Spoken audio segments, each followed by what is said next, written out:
Selamat pagi jemaat yang dikasihi Tuhan. Atas nama pemberita firman dan para pelayan liturgis yang bertugas pada pagi hari ini, mengucapkan selamat datang dan selamat beribadah di hari Minggu yang ke-18 sesudah Pentakosta. Untuk menjaga rasa hormat kita kepada Tuhan, kami mohon selama ibadah berlangsung, jemaat diminta untuk menjaga keteduhan dan ketenangan agar tidak mengganggu jalannya ibadah. Jemaat Tuhan, pemberita firman pada ibadah pagi hari ini akan dilayani oleh hambanya Bapak Pendeta Johan Karel Irot. Kiranya ibadah ini membawa sukacita dan menjadi berkat bagi hidup beriman kita dan menjadi hormat serta kemuliaan bagi nama Tuhan Yesus. Jemaat Tuhan, marilah kita berdiri untuk menyambut firman Tuhan yang hadir di tengah-tengah persekutuan kita dengan memuji dari Kidung Jemaat 20 bait yang pertama dan yang keempat, O Hari Istirahat.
Kita tahbiskan ibadah kita. Pertolongan kita adalah dalam nama Tuhan yang menjadikan langit dan bumi.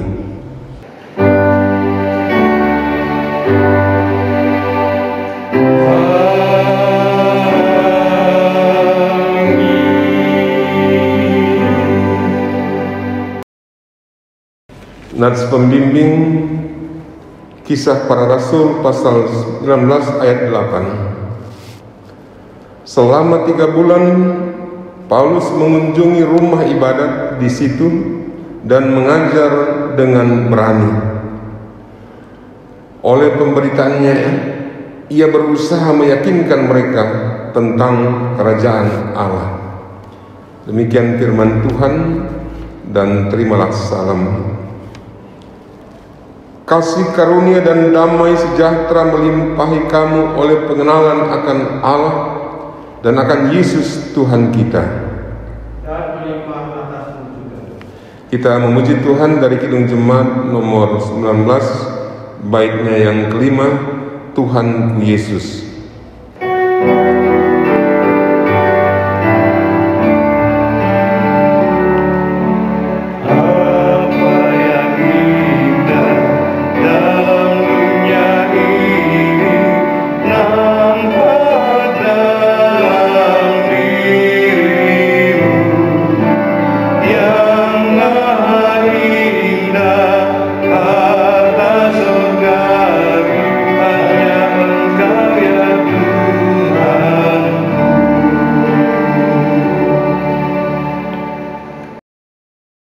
Jemaat yang dikasihi Tuhan, dengan rasa sesal dan malu dan dengan segala kerendahan hati, marilah kita mengaku akan dosa-dosa kita. Kasihanilah kami ya Allah menurut kasih setiamu. Hapuskanlah pelanggaran kami menurut rahmat-Mu yang besar. Bersihkanlah kami seluruhnya dari kesalahan kami, dan tahirkanlah kami dari dosa kami. Sebab kami sendiri sadar akan pelanggaran kami dan senantiasa bergumul dengan dosa kami. Jadikanlah hati kami tahir ya Allah, dan baharulah batin kami dengan roh yang teguh. Janganlah membuang kami dari hadapan-Mu, dan janganlah mengambil roh-Mu yang kudus daripada kami. Bangkitkanlah kembali pada kami kegirangan karena selamat yang daripada-Mu, dan lengkapilah kami dengan roh kerelaan. Kami mengaku dan memohon kepada-Mu. Amin.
Kepada setiap orang yang telah mengaku dosa dan bertobat, disampaikan berita anugerah pengampunan seperti tertulis dalam surat Kolose pasal 2 ayat 13 sampai 14 yang menyatakan,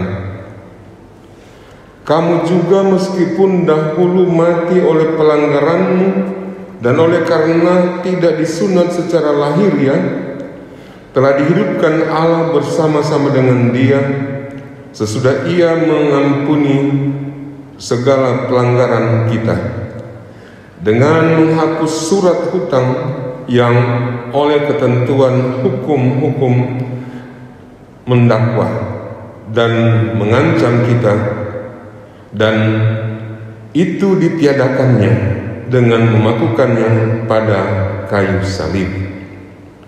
Berdasarkan firman Tuhan itu, sebagai pelayan Yesus Kristus, kami memberitakan bahwa pengampunan dosa telah berlaku dalam nama Bapa dan Anak dan Roh Kudus. Kita memuji Tuhan dari Kidung Jemaat nomor 26, bait yang ketiga, mampirlah dengar doaku.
Jemaat yang dikasihi Tuhan, mari kita berdiri untuk mendengarkan perintah hidup baru seperti tertulis dalam Injil Matius pasal 7 ayat 12 yang menyatakan, segala sesuatu yang kamu kehendaki supaya orang perbuat kepadamu, perbuatlah demikian juga kepada mereka.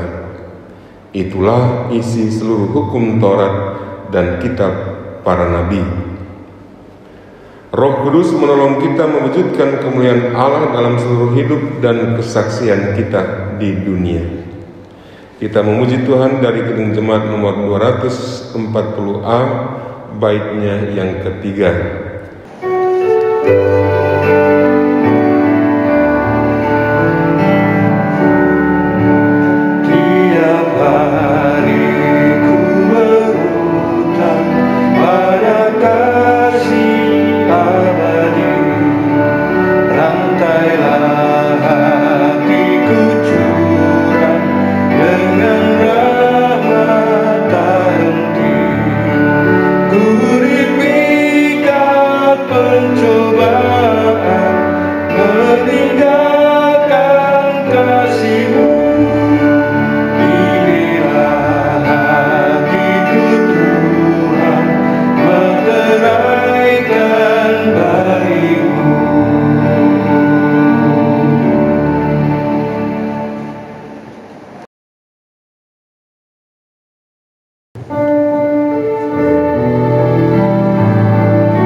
Jemaat yang dikasihi Tuhan, kita akan masuk pada pemberitaan firman.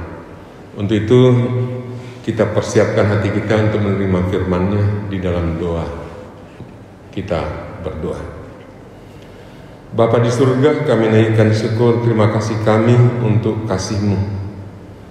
Engkau memelihara kehidupan kami. Dan saat ini juga kami akan menerima firman-Mu. Namun firman-Mu luas dan dalam pengertiannya, sementara kami terbatas untuk dapat memahaminya.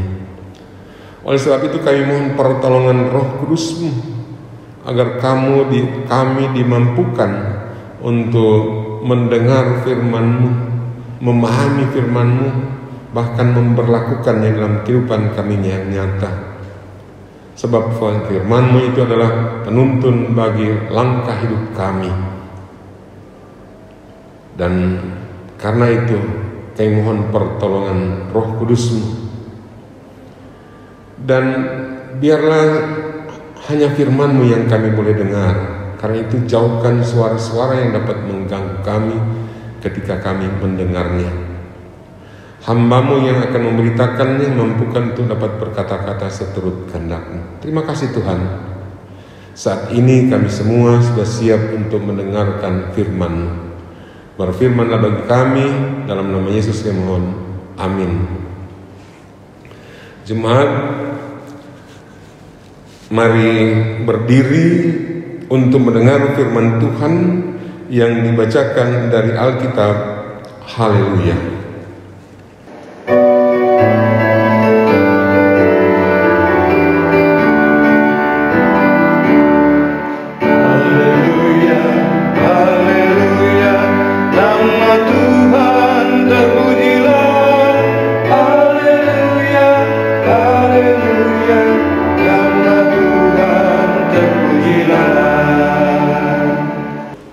Bacaan Alkitab hari ini dari kitab Kisah Para Rasul 19 ayat 1 sampai dengan 12. Kisah Para Rasul 19 ayat 1 sampai 12 yang menyatakan,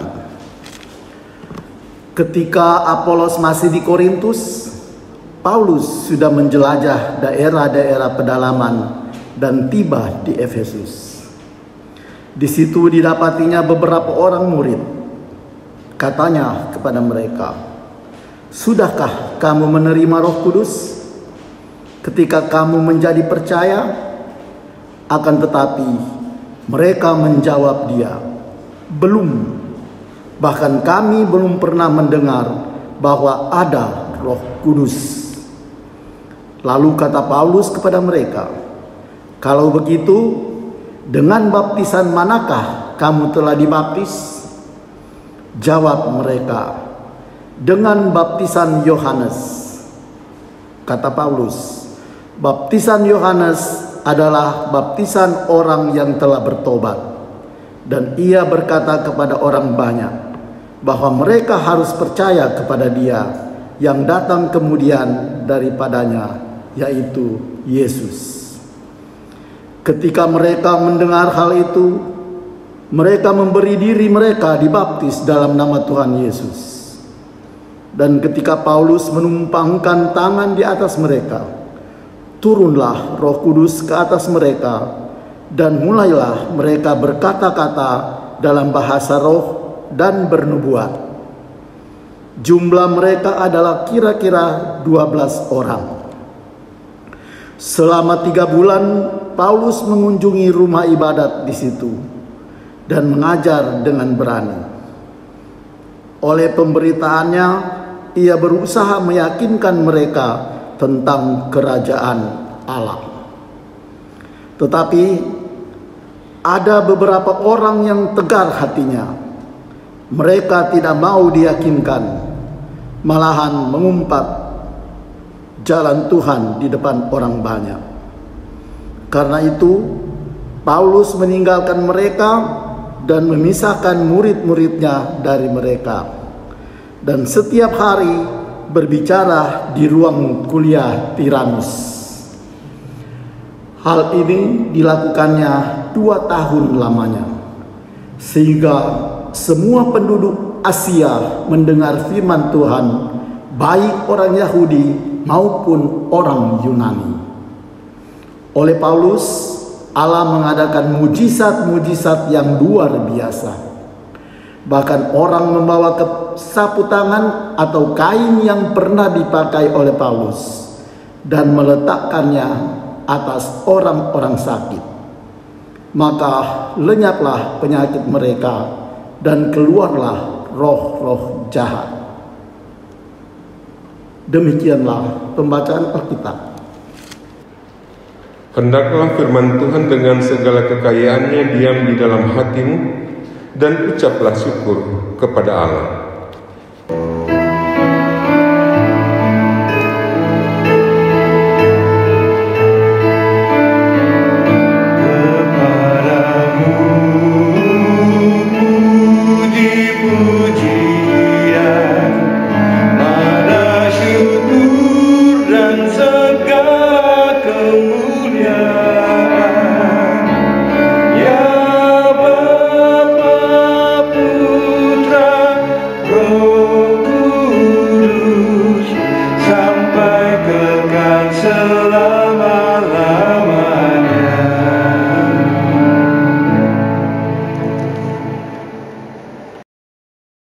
Jemaat yang dikasih Tuhan, dalam perikop bacaan kita tadi, pada ayat 8 dikatakan, selama 3 bulan Paulus mengunjungi rumah ibadat di situ dan mengajar dengan berani.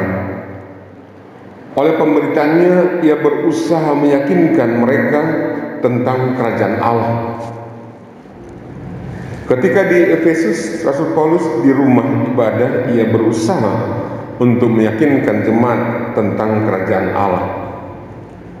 Pertanyaannya, apa yang dimaksud dengan kerajaan Allah tersebut? Kerajaan Allah adalah di mana Allah memerintah sebagai raja. Di dalamnya kehendak Allah diberlakukan. Tujuannya supaya damai sejahtera Allah dialami oleh manusia dan seluruh ciptaannya.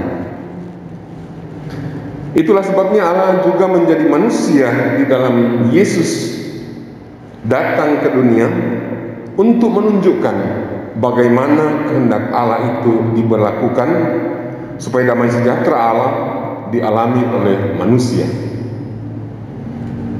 Rasul Paulus menyampaikan tentang kerajaan Allah tersebut ketika ia melayani atau memberitakan Injil di Efesus. Selama 3 bulan Paulus mengunjungi rumah ibadah. Di situ ia mengajar, berusaha meyakinkan jemaat tentang kerajaan Allah. Apakah yang ada di rumah ibadat tersebut menerima dengan sukacita berita tentang kerajaan Allah tersebut? Dalam ayat 9 dijelaskan, ternyata ada beberapa orang yang tegar hatinya, tidak mau diyakinkan dengan kerajaan Allah. Sebaliknya, di depan orang banyak mereka malah mengumpat jalan Tuhan. Mungkin mereka merasa sudah tahu tentang kerajaan Allah, atau mungkin merasa tidak membutuhkan kerajaan Allah, atau tidak membutuhkan Paulus. Melihat adanya yang tegar hati di sana, tidak mau diyakinkan dengan kerajaan Allah, justru mengumpat jalan Tuhan, maka Rasul Paulus meninggalkan mereka dan memisahkan murid-muridnya dari mereka. Rasul Paulus nampaknya berpikir, untuk apa melayani di sana kalau mereka tidak mau mendengarnya? Untuk apa murid-muridnya bergabung dengan mereka yang tegar hatinya, tidak mau diyakinkan tentang kerajaan Allah, malah mengumpat jalan Tuhan? Bagi Rasul Paulus, lebih baik pergi dari situ dan pisahkan murid-muridnya dari mereka. Tetapi bukan berarti Paulus putus asa dan berhenti melayani. Tidak. Paulus tidak berhenti melayani, melainkan pindah melayani ke tempat yang lain. Paulus pergi meninggalkan mereka dari rumah ibadah itu. Selanjutnya, setiap hari ia memberitakan Injil di ruang kuliah Trianus. Itulah keputusan dan langkah yang diambil Rasul Paulus ketika melayani di Efesus, karena ada yang tegar hatinya, tidak mau diyakinkan tentang kerajaan Allah, malah mengumpat jalan Tuhan. Tugas gereja adalah menghadirkan kerajaan Allah di dunia ciptaan Tuhan ini. Menghadirkan kerajaan Allah berarti Allah memerintah sebagai raja dan kehendak Allah diberlakukan. Tujuannya supaya damai sejahtera Allah terwujud di dunia ciptaan Tuhan ini, sehingga manusia dapat menikmati damai sejahtera Allah. Itu berarti yang diharapkan adalah di mana ada gereja, di sana kerajaan Allah hadir. Di mana gereja hadir, di sana Allah memerintah sebagai raja. Di mana ada gereja, di sana kehendak Allah diberlakukan. Di mana gereja ada, di sana damai sejahtera Allah dialami. Itulah panggilan gereja. Panggilan gereja untuk menghadirkan kerajaan Allah terus dilaksanakan hingga saat ini. Puji Tuhan bahwa walaupun pelayanan gereja sering diperhadapkan pada tantangan, tetapi pelayanan terus berlangsung. Gereja pun bertumbuh terus. Hal ini nampak dengan hadirnya gereja, baik di kota-kota, di desa-desa, maupun di pelosok-pelosok. Tujuan menghadirkan kerajaan Allah adalah Allah memerintah sebagai raja dan diberlakukannya kehendak Allah supaya manusia mengalami hidup damai sejahtera Allah. Lalu bagaimana dengan GPIB? Apakah GPIB juga sudah ikut menghadirkan kerajaan Allah? GPIB hingga saat ini terus melayani. Pelayanan GPIB ada di 26 provinsi Indonesia, baik di kota-kota, di desa-desa, di pelosok-pelosok. Untuk mencapai tempat pelayanan GPIB, ada yang ditempuh dengan mobil, sepeda motor, ada yang hanya bisa ditempuh dengan perahu motor, perahu dayung, dan lain-lain. Perjalanan ke tempat pelayanan ada yang ditempuh hanya dengan waktu singkat, tetapi ada yang ditempuh dengan waktu berjam-jam. Ada yang ditempuh sekitar 8 jam sampai dengan 18 jam. Saya pernah melayani di berbagai tempat dan berbagai situasi, dengan berbagai situasi. Pertama di GPIB Efrata Padang, saya ditempatkan di pos Pelkes 170 km dari kota Padang. Di sana tidak ada listrik, ada genset yang hidup jam 6 sore sampai jam 9 malam. Sesudah itu ya gelap gulita, hanya ada kelap-kelip kunang-kunang, mati hidup. Dan yang terdengar hanya jangkrik dan lain-lain. Itu ketika saya ada di Padang. Nah, ketika saya di GPIB Bukit Kasih Kerinci, Jambi, jaraknya dari kota Jambi 400 km. Pernah dari Jambi, kota Jambi menuju ke Kerinci Jambi, Sungai Penuh Kerinci Jambi, malam hari, ketika bis sedang dalam perjalanan, tiba-tiba harimau turun dari lereng bukit dan terdengar ada yang kena dengan mobil. Buk! Saya bilang sama Pak sopir, "Pak, ada yang kena, kita berhenti dulu. Pak sopirnya bilang, jangan cari bahaya, jangan cari perkara, kita jalan terus, itu bahaya itu. Jadi akhirnya kami jalan terus. Ketika saya dari Padang menuju ke Sungai Penuh, Kerinci, Jambi, naik mobil, pas sampai di hutan lindung, di tengah hutan, jalan ternyata putus, amblas, mobil tidak bisa jalan, dan kami akhirnya harus tinggal di tengah hutan. Dan bapak yang bawa mobil, karena hanya kami berdua, dia bilang, tutup jendela, kita tidur. Saya tanya, kenapa tutup jendela? Di sini banyak harimau.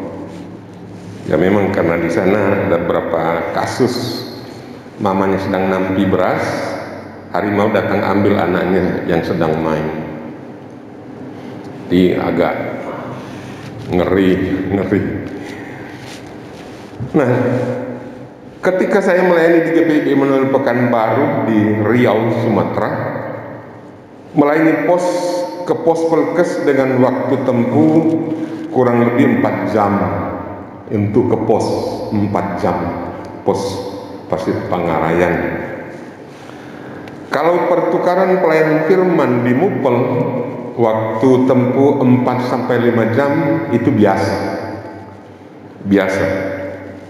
Sebab ada yang 8 jam sampai 18 jam. Saya pernah melayani di pos pelayanan GPIB Efrata Padang yang berada di Bengkulu. Saya karena Padang dengan Pekanbaru dengan Riau itu satu Mupel. Berangkat hari Jumat subuh, tiba di pos Pelkes itu hari Sabtu siang, kurang lebih jam 1. Karena dalam perjalanan ternyata ada daerah yang rawan, orang takut lewat di sana kalau malam. Karena itu dikatakan kalau malam, sampai malam misalnya baik jangan, nginep aja di hotel. Besok paginya baru jalan. Ya, besok paginya berangkat, ya tiba jam 1 siang. Itu perginya. Mau pulang, jemaat minta pertemuan karena saya waktu itu ketua Mupel Sumatera Barat dan Riau. Maka diadakan pertemuan, tapi mereka bilang pertemuan jangan lama-lama. Karena kalau terlalu lama Pak Pendeta nanti melewati tempat yang rawan itu. Tidak boleh lewat sana malam. Akhirnya pertemuan cepat dilakukan dan kami cepat-cepat berangkat. Tidak boleh malam dari sana karena mereka sangat tegah orangnya. Untuk mendapatkan barang mereka bisa bunuh orang. Karena itu di sana sebaiknya jangan malam lewat di sana. Dan akhirnya saya baru hari tiba di Pekanbaru hari Senin malam, melayani 1,5 jam atau 2 jam, membutuhkan 4 hari, Jumat, Sabtu, Minggu, Senin. Itu melayani ke pos Pelkesnya Padang. Jadi ya itu pengalaman di sana. Di GPIB Maranatha Balikpapan ke pos Pelkes Muara Kateh jika mengikuti jalan mobil bisa ditempuh 8 jam untuk ke pos Pelkes. Tapi kalau naik kapal feri dulu bisa ditempuh 5 jam. Itu juga ada pos yang satu lagi. Ya kalau disambung dengan kapal feri bisa 3 jam. Nah, kalau naik darat bisa 3 jam. Kalau naik kapal feri sekitar 1,5 jam. Turun kapal feri naik mobil lagi. Tapi bisa juga naik kapal motor 1 jam. Atau naik speedboat kurang lebih 15 menit. Tapi hati-hati ketika naik speedboat, Saya pertama kali naik, saya tidak tahu, saya duduk paling depan, dan ternyata setelah saya pulang besoknya pinggang saya terasa patah. Setelah saya cerita, mereka bilang, pasti Bapak duduk di depannya. Iya, aduh bahaya, karena dia begini itu kalau speedboat, karena kencang, dan ternyata pinggang yang bermasalah. Itu ketika di Maranatha Balikpapan. Dan ya, kalau di pengalaman lain, kalau di Immanuel Pekanbaru, ya kalau mengikuti acara-acara persidangan tiap tahun, sidang sinode, kalau tidak naik pesawat Garuda, mereka tanya, kenapa tidak naik pesawat Garuda? Ya itulah pelayanan macam-macam. Dan saya bersyukur, saya pertama kali melayani bulan tiba di tempat pelayanan di Padang itu tahun 85, bulan 30 September 85. Di kalau sekarang tahun 2020 berarti sudah 35 tahun saya melayani dengan berbagai pengalaman. Nah, jemaat yang dikasih Tuhan, sekarang gereja ada di kota-kota, di desa-desa, bahkan di pelosok-pelosok. Pertanyaannya, apakah damai sejahtera Allah sudah dialami oleh anggotanya? Jawabannya pasti beda-beda. Ada yang mengatakan sudah, ada yang belum. Nah, kalau sudah mengalami damai sejahtera, itu berarti maksud Tuhan sudah terwujud. Allah sudah berkuasa sebagai Raja. Kehendak Tuhan sudah diberlakukan. Karena itu damai sejahtera Allah pun ya sudah dialami.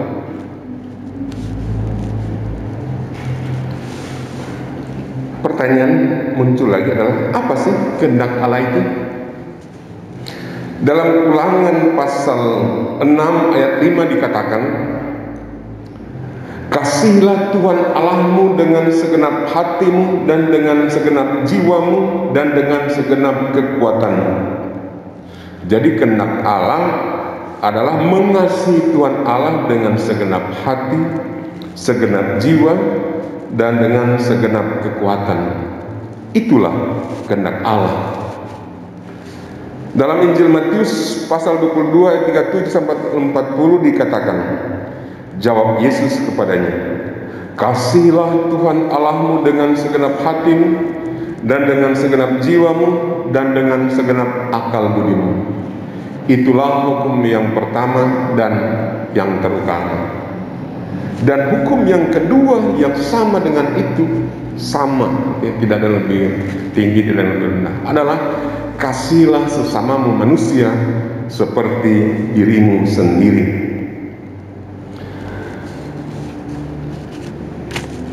Nah, dan dikatakan bahwa itulah dan hukum yang kedua yang sama dengan itu adalah kasihilah sesama manusia. Jadi sekali lagi tidak ada yang lebih tinggi antara mengasihi Allah dengan manusia, tapi sama kata Yesus. Lalu muncul lagi pertanyaannya, apa sih yang dimaksudkan dengan kasih itu? Ya, apa yang dimaksud dengan kasih? Dalam 1 Korintus pasal 13 ayat 4 sampai 7 dikatakan, kasih itu sabar, murah hati, tidak cemburu, tidak memegahkan diri, tidak sombong, tidak melakukan yang tidak sopan, tidak mencari keuntungan sendiri, tidak pemarah, tidak menyimpan kesalahan orang lain, tidak bersuka cita karena ketidakadilan, tetapi karena kebenaran, menutupi segala sesuatu, percaya segala sesuatu, mengharapkan segala sesuatu, sabar menanggung segala sesuatu. Itulah yang dimaksud dengan kasih. Menurut 1 Korintus 13 ayat 4 sampai 7. Jika damai sejahtera Allah belum dialami, maka tinggal mengeceknya. Apakah kehendak Allah itu sudah diberlakukan atau belum? Untuk mengeceknya, cek dengan 1 Korintus 13 ayat 4 sampai dengan 7. Apakah itu sudah diberlakukan? Kalau belum, bisa jadi seperti yang dikatakan dalam 1 Yohanes pasal 4 ayat 19 sampai 21. Dikatakan kita mengasihi Allah karena Allah lebih dahulu mengasihi kita. Jika seorang berkata aku mengasihi Allah dan ia membenci saudaranya, maka ia adalah pendusta. Karena barang siapa tidak mengasihi saudaranya yang dilihatnya, tidak mungkin mengasihi Allah yang tidak dilihatnya. Dan perintah ini kita terima dari Dia. Barang siapa mengasihi Allah, ia harus juga mengasihi saudaranya. Jadi tidak mengasihi namanya pendusta, kata 1 Yohanes ayat 4 ayat 19 sampai 21. Nah, jadi kalau di gereja belum ada damai sejahtera, jangan-jangan di sana ada pendusta. Gitu. Panggilan gereja adalah menghadirkan kerajaan Allah, agar di mana gereja hadir, di sana Allah memerintah sebagai raja.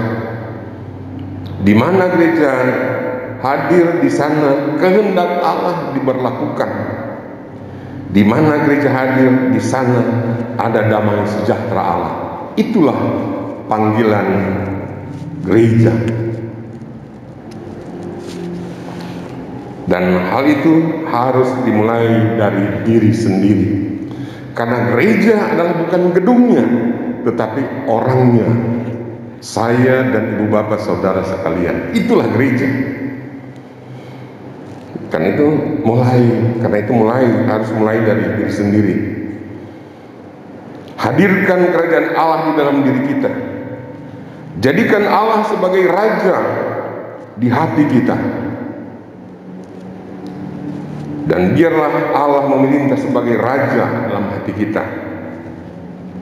sehingga kehendaknya yang berlaku, bukan kehendak kita. Dengan demikian, damai sejahtera Allah dapat dialami, dan pada akhirnya dapat menjadi pembawa kerajaan Allah dan menghadirkan damai sejahtera Allah. Sebab gereja yang sesungguhnya adalah orang yang percaya pada Yesus, yaitu kita semua. Kita inilah gereja, dan kitalah yang menjadi pembawa kerajaan Allah, menjadi pembawa damai sejahtera. Orang percaya dipanggil untuk menghadirkan kerajaan Allah, agar di mana ada orang percaya pada Yesus, di sana Allah memerintah sebagai raja. Di mana ada orang percaya pada Yesus, di sana kehendak Allah diberlakukan. Di sana tidak ada pendusta. Di mana ada orang percaya pada Yesus, di sana ada damai sejahtera. Itulah panggilan gereja. Itulah panggilan kita semua. Tuhan memberkati kita semua. Amin.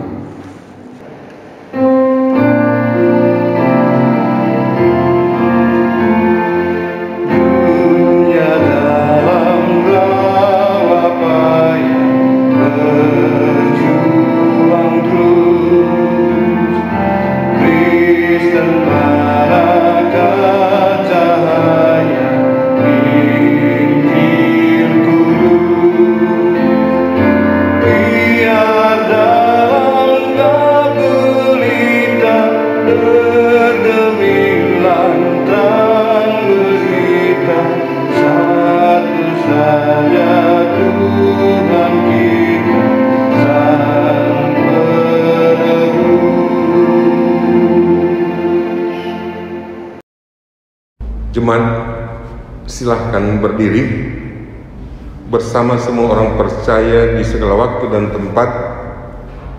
Kita mengaku iman menurut pengakuan iman rasuli.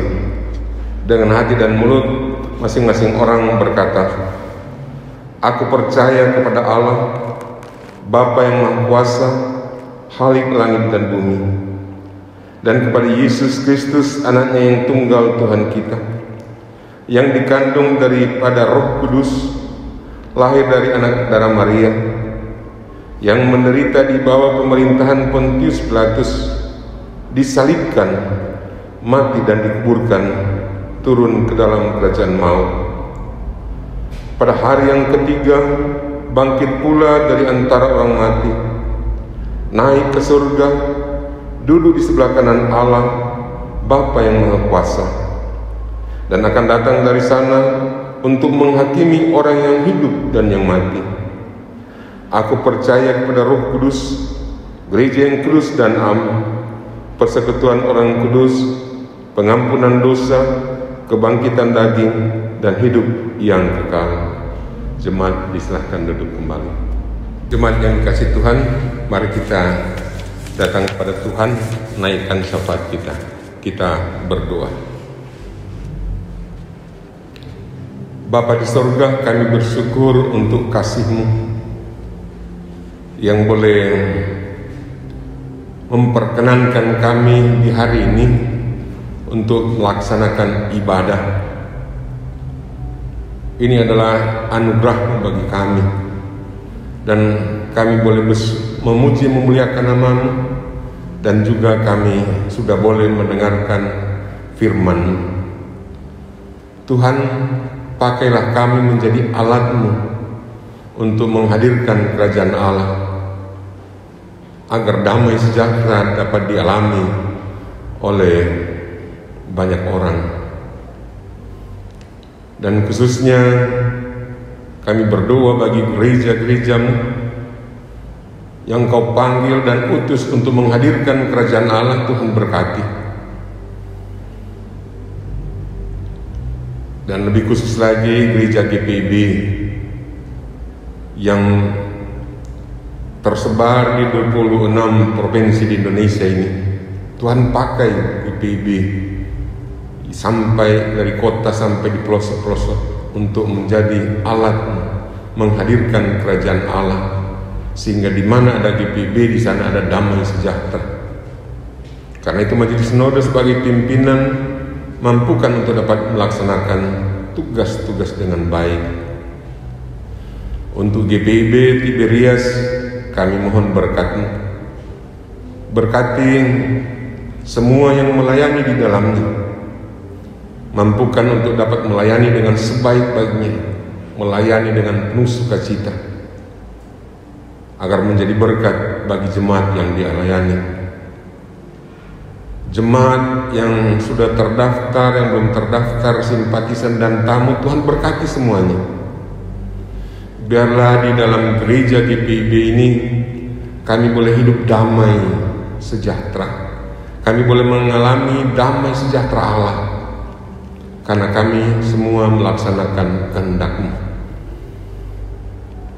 Itu kami mohon berkat-Mu, agar semua yang melayani dengan penuh sukacita, yang dilayani hidup dengan damai. Dan kami juga mohon berkat-Mu bagi bangsa dan negara kami, Republik Indonesia. Tuhan berkati pemerintah kami dari pusat hingga daerah dalam melaksanakan tugas-tugasnya, agar hasil pembangunan dapat dinikmati oleh seluruh rakyat Indonesia. Karena itu berkati juga rakyat Indonesia agar hidup rukun bertetangga satu dengan lainnya. Dan saat ini negara kami Republik Indonesia, bahkan negara-negara yang di dunia ini sedang menghadapi pandemi COVID-19. Tuhan berkati pemerintah kami, TNI dan Polri, juga para medis dan para relawan yang berusaha untuk memutuskan mata rantai pandemi COVID-19 ini.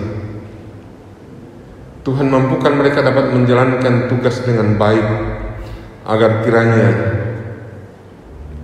COVID-19 ini dapat dihentikan. Tapi juga kami berdoa bagi para petugas yang terpapar virus corona ini. Tuhan campur tangan dalam pemulihan mereka. Demikian juga semua yang terpapar COVID-19 ini. Tuhan tolong dalam pemulihan mereka, agar mereka dipulihkan dari sakit yang mereka alami. Terima kasih Tuhan. Kami percaya Engkau mengasihi bangsa dan negara kami. Karena itu pemerintah juga yang berusaha untuk menemukan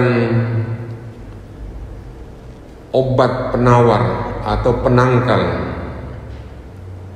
Tuhan berkati agar secepatnya obatnya ditemukan dan diproduksi, yang menurut rencana vaksinnya mulai bulan Desember sudah mulai bisa digunakan. Itu Tuhan memberkati. Tuhan Bapa yang surga, kami juga mohon berkat-Mu bagi jemaat GPB Tiberias. Berkati keluarga lepas keluarga. Biarlah semuanya hidup dalam rumah tangga yang bahagia, rumah tangga yang diberkati oleh-Mu.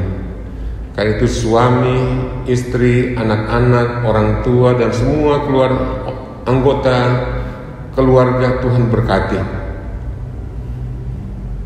Sehingga kami hidup sukacita, damai, sejahtera karena Engkau memberkati.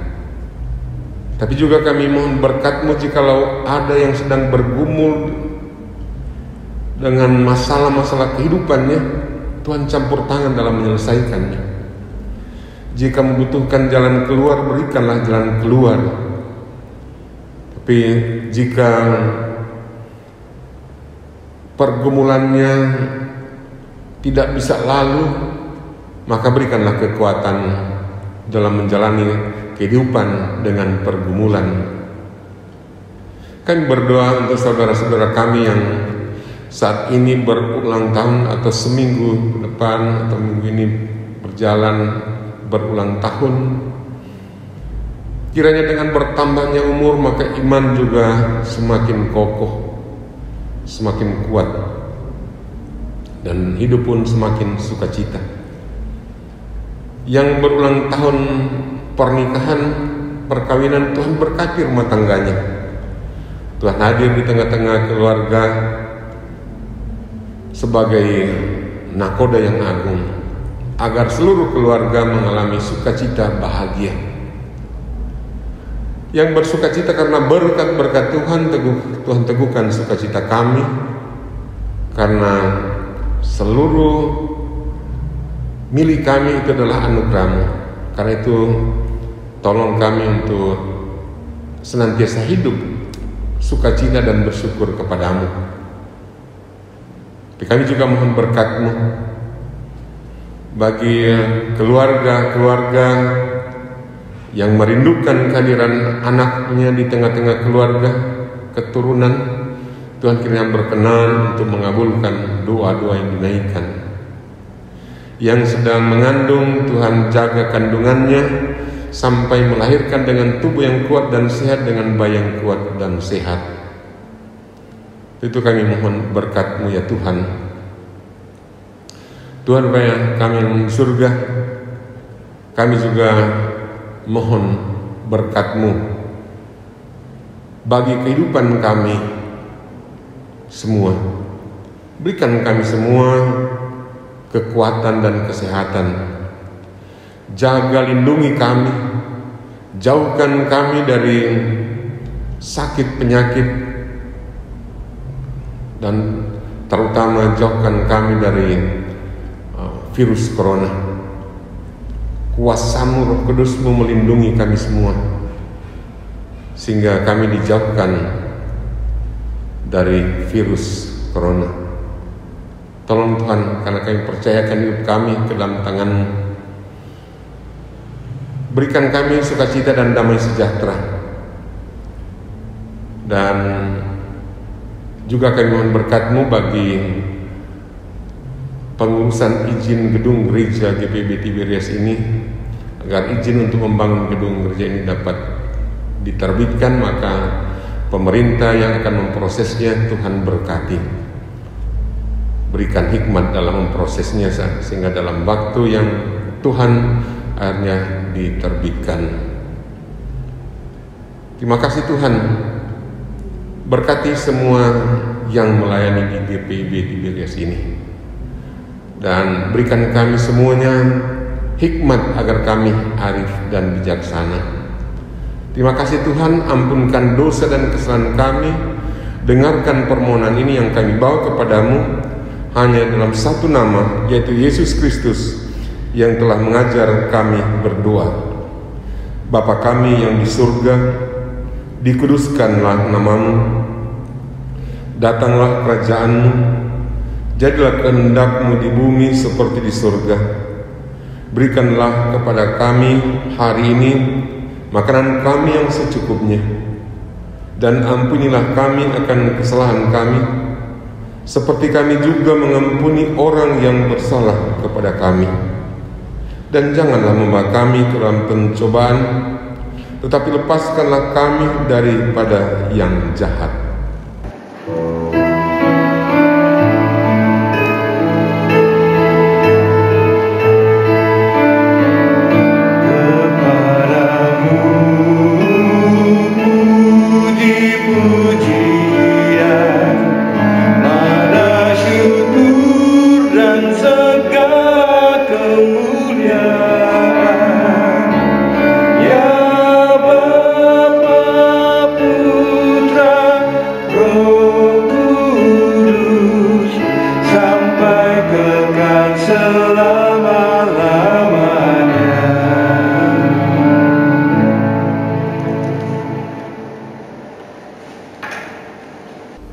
Jemaat Tuhan, kita telah memberikan ucapan syukur dan persembahan kita kepada Tuhan. Namun demikian, dengarlah nas Alkitab yang mendasari persembahan kita hari ini dari 1 Tawarik 16 ayat 29. Berilah kepada Tuhan kemuliaan namanya, bawalah persembahan dan masuklah menghadap Dia. Sujudlah menyembah kepada Tuhan dengan berhiaskan kekudusan. Tuhan memberkati saudara dan persembahan saudara. Jemaat Tuhan, kita pujikan Kidung Jemaat 365B, bait 1 dan 3, Tuhan ambil hidupku.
Dalam doa syukur. Ya Tuhan, terimalah persembahan syukur kami, yaitu umat yang telah Engkau selamatkan. Jadikanlah persembahan syukur kami ini sebagai berkat bagi sesama dan bagi pembangunan tubuh Kristus. Amin. Jemaat duduk kembali. Jemaat yang dikasihi Tuhan, kami undang berdiri. Ibadah liturgis akan usai, tapi ibadah aktual terus berlanjut. Sebab itu sebelum meninggalkan ruang doa ini, ingatlah firman Tuhan. Tetapi hendaklah kamu menjadi pelaku firman dan bukan hanya pendengar saja. Sebab jika tidak demikian, kamu menipu diri sendiri. Berdasarkan firman Tuhan ini, kembalilah dalam kehidupan sehari-hari dan lakukanlah firman Tuhan yang telah kamu dengar. Kita memuji Tuhan dari Kidung Jemaat nomor 260, baitnya yang pertama, dalam dunia penuh kerusuhan.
Arahkanlah hati dan pikiranmu kepada Tuhan, serta terimalah berkat-Nya. Tuhan memberkati engkau dan melindungi engkau. Tuhan menyinari engkau dengan wajah-Nya dan memberi engkau kasih karunia. Tuhan menghadapkan wajah-Nya kepadamu dan memberi engkau damai sejahtera.